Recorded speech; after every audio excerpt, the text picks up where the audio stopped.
warahmatullahi wabarakatuh. Innal hamdalillah nahmaduhu wa nasta'inuhu wa nastaghfiruh wa na'udzu billahi min syururi anfusina wa min sayyiati a'malina may yahdihillahu fala mudhillalah wa may yudlilhu fala hadiyalah. Segala puji bagi Allah yang telah memberikan kita rahmat serta hidayahnya sehingga kita dapat berkumpul pada pertemuan kali ini dalam keadaan sehat semuanya. Perkenalkan semuanya, nama saya Gaziana Aura Habibah. Saya selaku moderator dari kelompok 5 akan menjelaskan materi yang telah kami diskusikan tentang sistem endokrin. Sebelum itu, mari kita tahu siapa saja speaker kita pada pertemuan kali ini. Yang pertama ada Nur Cahyo, yang kedua ada Fatah Niko, yang ketiga ada Nun Adinaya, yang keempat ada Bethari Ayu, yang kelima ada Eli Nuzul, yang keempat ada saya sendiri yaitu Gaziana Aura, dan yang kelima ada Nadifatur Rashdah ya, dan yang keenam ada Adelia Zal. Sebelumnya perkenalkan, nama saya Eli Nuzul Ahyuni. Di sini saya akan menjelaskan definisi tentang sistem endokrin. Sistem endokrin atau endokrin sistem adalah sekumpulan kelenjar yang mengatur aktivitas organ tertentu dengan melepaskan produk kimia ke dalam aliran darah dan menghasilkan berbagai macam hormon. Sistem endokrin ini merupakan sistem komunikasi utama tubuh selain susunan saraf. Baik, terima kasih. Perkenalkan, nama saya Adelia Zalfa. Oke, langsung saja ke poin fungsi sistem endokrin dalam tubuh. Fungsinya yaitu yang pertama, berfungsi untuk membantu mempertahankan homeostasis seperti mengatur kadar zat kimia di dalam cairan tubuh, mengatur metabolisme protein, lemak, dan karbohidrat. Yang kedua, bekerja sama dengan susunan saraf untuk bereaksi terhadap stres. Ketiga, pengatur utama pertumbuhan dan perkembangan tubuh, termasuk perkembangan seksual dan reproduksi. Jadi, untuk fungsi atau peran sistem endokrin itu mengatur sistem organ seperti metabolisme, tumbuh kembang. Assalamualaikum warahmatullahi wabarakatuh. Nama saya Nur Cahyo Saputro Purnomo. Di sini saya akan menjelaskan tentang macam-macam kelenjar endokrin.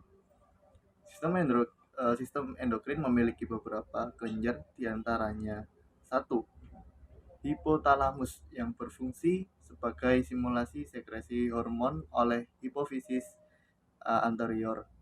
Yang kedua, hipofisis posterior berfungsi sebagai merangsang kontraksi rahim pada kehamilan.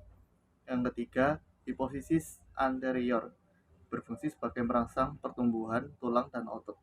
Yang keempat, tiroid sel parafolikular berfungsi sebagai menurunkan kadar kalsium dan fosfat darah. Yang kelima, tiroid sel folikular berfungsi sebagai mempengaruhi maturasi dan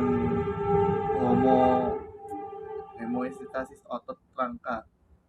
Yang keenam, paratiroid berfungsi sebagai meningkatkan kadar kalsium darah. Yang ketujuh, medula adrenal berfungsi sebagai kontraksi otot polos. Yang kedelapan, korteks adrenal berfungsi sebagai mempengaruhi metabolisme seluruh nutrien. Yang kesembilan, pankreas, sel pulau-pulau Langerhans berfungsi meningkatkan kadar glukosa darah. Saya Betari Ayu Anihla akan melanjutkan menjelaskan tentang macam-macam kelenjar endokrin. Yang ke-10 ada pankreas atau sel beta pulau Langerhans yang berfungsi mempengaruhi otot, hati, dan jaringan lemak. Kemudian yang ke-11 ada pankreas sel delta pulau Langerhans yang berfungsi sebagai menghambat pelepasan GH oleh hipofisis anterior. Kemudian yang ke-12 ada ovarium follicle digraft yang berfungsi sebagai membuat folikel ovarium berkembang. Kemudian yang ke-13 ovarium berfungsi mempengaruhi siklus menstruasi. Yang ke-14 ada plasenta yang berfungsi sebagai mempertahankan kehamilan. Yang ke-15 ada thymus yang berfungsi sebagai stimulasi sel limfoid untuk berkembang dan memproduksi zat. Kemudian yang ke-16 ada pinealis yang berfungsi sebagai mempengaruhi proses pematangan seksual. Kemudian yang ke-17 atau yang terakhir ada saluran pencernaan yang berfungsi sebagai menghambat pelepasan GH oleh hipofisis anterior. Oke teman-teman, terima kasih pada waktunya dan saya akan menjelaskan hubungan sistem endokrin dengan psikologi. Hubungan sistem endokrin dengan psikologi ialah mengatur tingkat aktivitas jaringan, mengubah reaksi kimia dalam sel, mengatur permeabilitas membran sel terhadap zat-zat khusus, serta mengaktifkan mekanisme seluler spesifik yang mempunyai korelasi dengan aktivitas fisik dan juga psikis. Terima kasih. Perkenalkan, nama saya Fatah Nikuraihan dengan NIM 110101222011. Di sini saya akan menjelaskan dan mempresentasikan tentang zat kimia beserta fungsinya dalam beberapa part, dan part selanjutnya akan dijelaskan oleh teman saya selanjutnya. Yang pertama, hormon hipotalamus. Hipotalamus dapat dikelompokkan menjadi dua, yaitu hormon pelepas atau releasing hormone, berfungsi untuk menstimulasi sekresi hormon oleh hipofisis anterior, dan yang kedua hormon penghambat atau inhibiting hormones, yang berfungsi untuk menginhibisi sekresi hormon oleh hipofisis anterior. Hormon pelepas hipotalamus adalah GnRH atau gonadotropin releasing hormone, hormon pelepas gonadotropin, yang bertugas untuk menstimulasi hipofisis anterior untuk sekresi gonadotropin.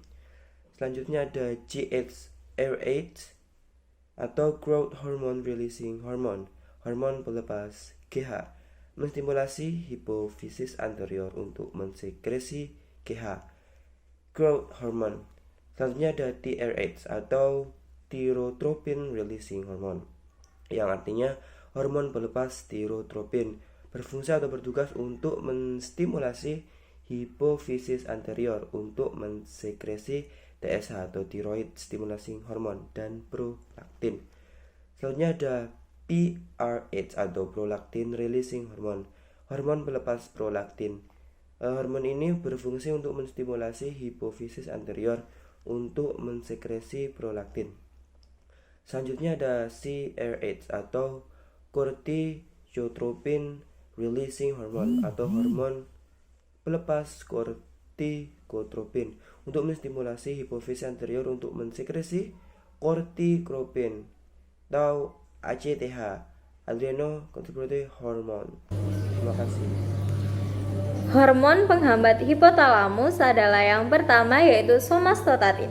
Somatostatin berfungsi untuk menginhibisi atau menghambat hipofisis anterior untuk mensekresi GH dan TSH.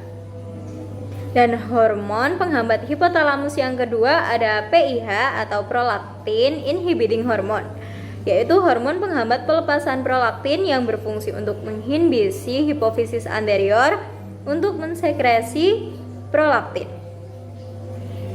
Hormon yang kedua ada hormon hipofisis anterior.